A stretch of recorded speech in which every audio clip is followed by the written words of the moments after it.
Andrea Egan has been elected as the new General Secretary of UNISON, the country's biggest union, in a boost to the left. This will be a significant blow to Keir Starmer, as the former social worker was expelled from the Labour Party in 2022, meaning Starmer no longer has an ally in the union. Her reason for her expulsion was simply sharing articles about Socialist Appeal, a proscribed organisation in the Labour Party. Egan defeated the incumbent and Starmer ally Christina McAnear with 60% of the vote. However, it was only on a 7% turnout. Now, such elections like this don't usually have a high turnout, so this isn't, unique to this election. Now, Egan's new position threatens the ties between the union and the Labour Party. In her manifesto, Miss Egan also said that the founding of your party by former Labour leader Jeremy Corbyn and left-wing MP Zara Sultana means that many union members see the possibility of a viable alternative to Labour for the first time. She said she would make clear to this Labour government what our members expect and the consequences for failing to meet those expectations. Your party welcomed Miss Egan's election as leader, saying in a statement, Andrea's victory of an anti-austerity ticket shows that working class people won't take more cuts and more decline. UNISON members have said no to Starmer's crumbs off the table, no to chronic low pay, no to underfunding, and no to privatisation. It really is time for real change.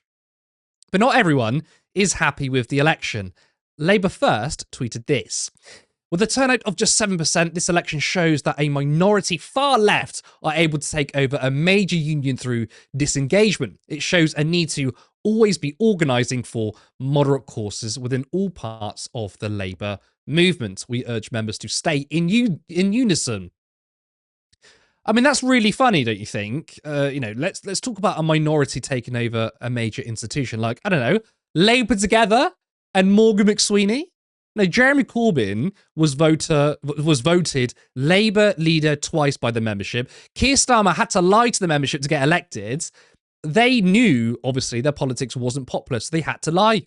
Now, they are running the party like a clique, expelling those that disagree with them. So the irony of calling a democratic expression as essentially a hostile takeover is really wild to me.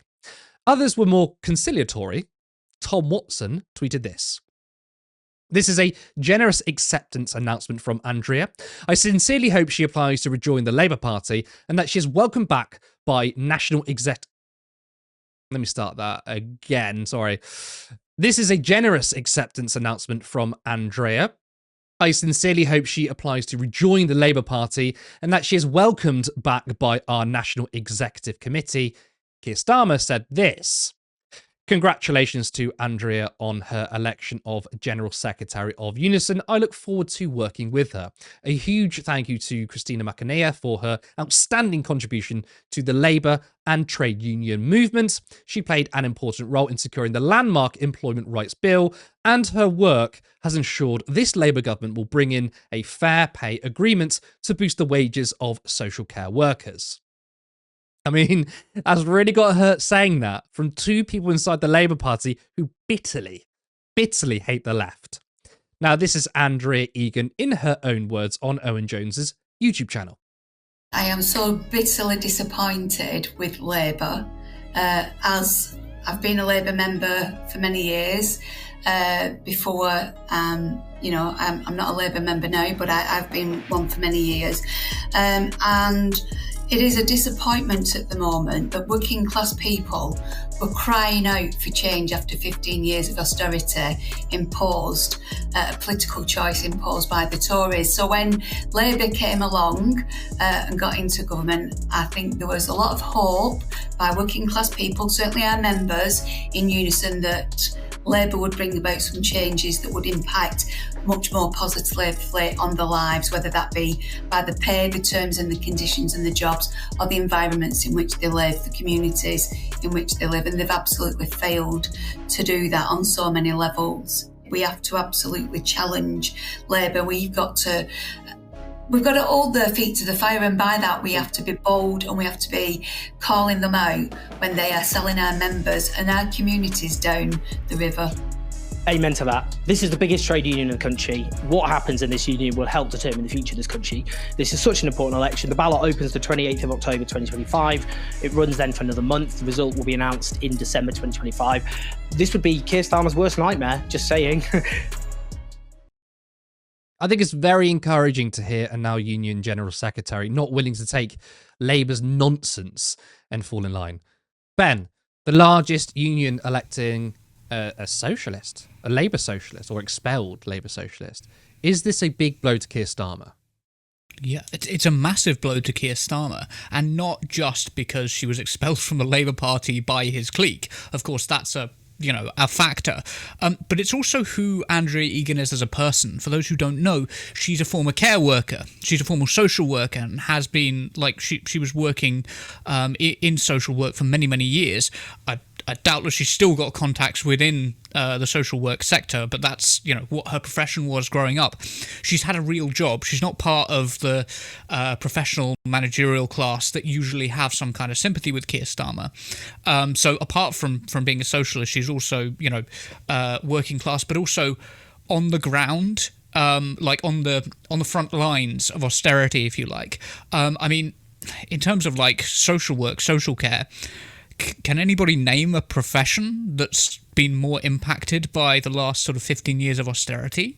I don't think you'll find somebody who's less sympathetic to the views that we need to continue with austerity, or that continuing with austerity is sustainable, than somebody who's been on the front line of care work. I've no doubt, because she worked with children in care, I've no doubt that she or people she worked with have had to turn to children who are just turning 18 and go, I'm sorry, but in the coming weeks, you're going to be cut off and sent to a job centre because we don't have the capacity to be able to care for you once you reach adulthood. So we're just basically throwing you out onto the street, which happens a lot in the care system. The care system is underfunded in so many ways. There's so much abuse in the care system. One of the recommendations of the J report about child sexual exploitation and grooming was that children in care be looked after, and there be put that more barriers be put in place to stop them being abused. When it comes to Andrea Egan, don't forget it's not just Andrea Egan, it's Sharon Graham as well. Sharon Graham, of course, is General Secretary of Unite.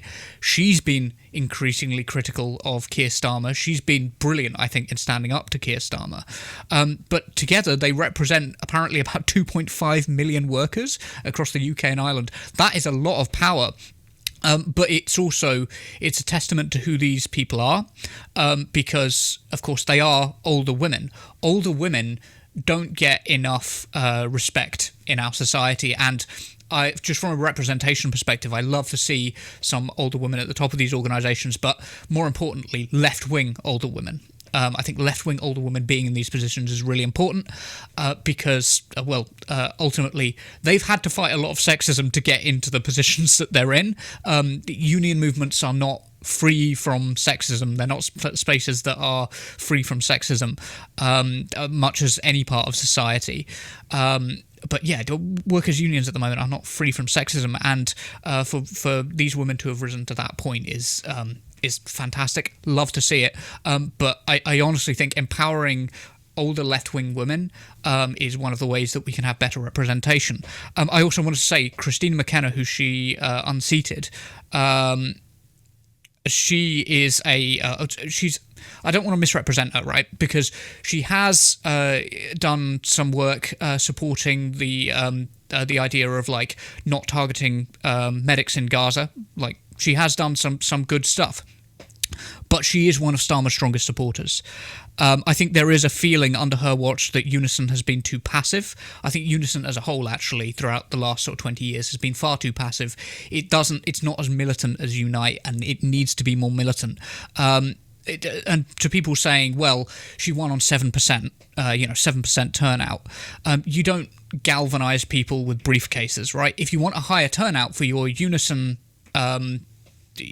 elections, you need to get that better turnout by being bolder, having better social media, but just be bolder and you'll get more engagement. I think the same way that Zach Polanski's election to the Green Party has galvanised people towards the Green Party, I'm hoping that this will have a similar effect, even on a smaller scale, for Unite, if Andrea Egan can be that bold kind of alternative vision.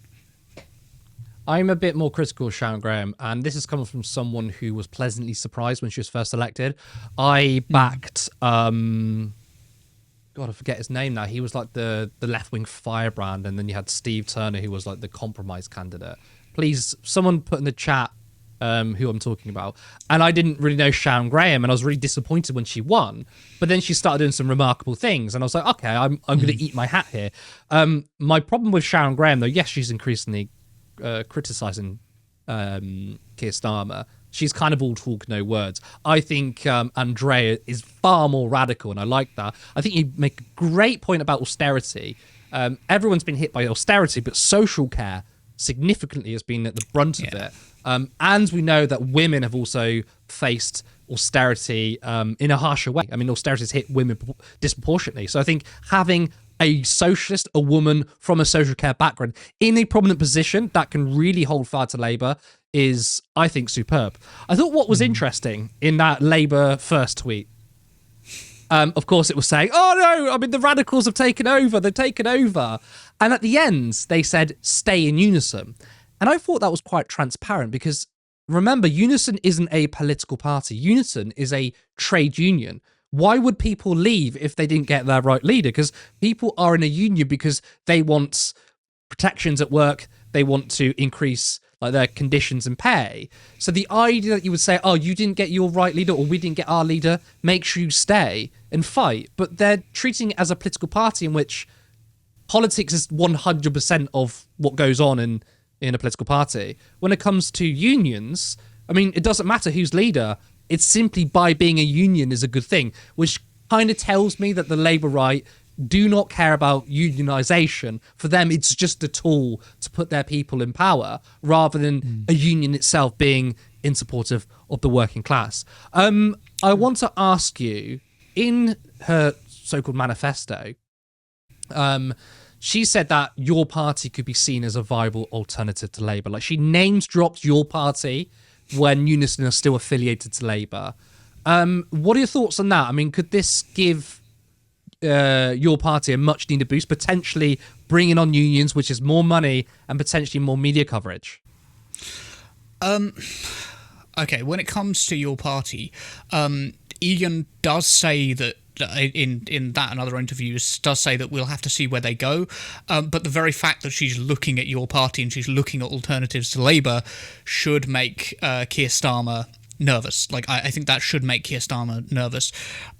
I think that your party could gain from this if trade unions start demanding more from Labour for their support. I also think that there's another catalytic element to this. Like, if Andrea Egan shows a willingness to break with Labour, you kind of have to understand the age of the two-party system is over. Like, it's done. The age of the support for the Tories and the Labour Party, as far as I can see, at present, it might have a revival, but as things stand at the moment, it's done. People are not happy with the two-party system. So unions obviously being attached to one of the parties is potentially damaging for their popular support. And I think it might restore some faith in UNISON and get more members, actively involved, which has a snowball effect, of course, because the way that unions work is you participate, and through your participation, that is how you get more power. Unisons are you're a member of a unison. You're a member of a union. You're a member of a union, but you are also what drives that union. Nothing gets done in your workplace unless you and the people around you are willing to act. And I feel like this might have a snowball effect. It might galvanise more people to get involved, that are already present. Even if it doesn't lead to an increase in membership, it might lead to a greater increase in activity, which we love to see. Also, Andrea Egan, just singing her praises for a moment here, is very critical of Wes Streeting, which we love to see. I love to see somebody who is willing to hold Wes Streeting's feet to the fire. She tweeted today actually and said, I'm going to be someone that stands up for unions. So she backs the BMA and the striking doctors over West Streeting. You do love to see it. Also, Howard Beckett was who I was talking about. Thank you so much, chat, for reminding me. I'm so bad with names. But yeah, I appreciate that. Okay, if Egan rejoins the party, she will have an NEC seat, right? It gives her kind of like a very small amount of bargaining power in the party. Do you think she's going to accept the seat, or is she going to sort of try and remain outside the party, add external pressure? I mean, what do you think she should do? What do I think she should do? Okay, I'd advise her not to rejoin, as you have more influence on politics overall outside of the Labour Party. Inside, I feel like you will get bogged down in disputes, particularly if you're having to sit on this NEC, right? I think there are a lot of problems associated with rejoining. Starmer's Labour is also a bit of a poison chalice right now, as I was saying before, and it's best not, I think, to have her join the party executive committee just before the May elections, which are probably going to be a disaster for Starmer's Labour, right? If she's on the NEC, the Labour right will probably try and find a way to go, oh, well, you've just joined the NEC and now we've had these disastrous elections, so, you know, you have to take up part of the blame or get bogged down in the the politics of it. And I don't think she should do that. I think she should remain doing what she's doing, basically, which is like putting pressure on the Labour Party and saying, no, we're actually here to support the workers. We're not here to support the right wing of the Labour Party. I'd also advise her, I made a note of this, because I'd also advise her to speak to Andy Twelves, who we've had on this show, who is like still deeply embedded in the union movement. He's still a Labour member, and he can advise on digital strategy, because that's one of his specialisms, and is honestly one of Labour's most underrated commentators. And he's always out there taking the fight to the right wing directly. I really think that talking to him and getting to know him, and the strategies that he's got at his disposal, as well as his knowledge of what remains of the left wing of the Labour Party and the more militant wing of the Labour Party, could be really beneficial for her, even if she isn't rejoining the Labour Party.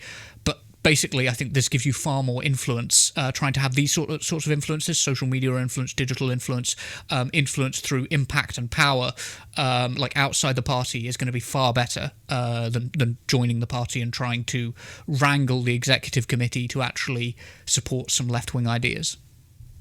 Yeah, I think in terms of not joining the party, I completely agree.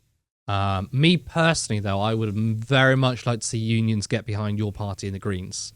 I mean, maybe more for the Greens right now because they have the momentum. Yeah. The unions are very conservative, though. I mean, they've stuck with the Labour Party for so long. I hope Andrea completely pulls UNISON away and disaffiliates.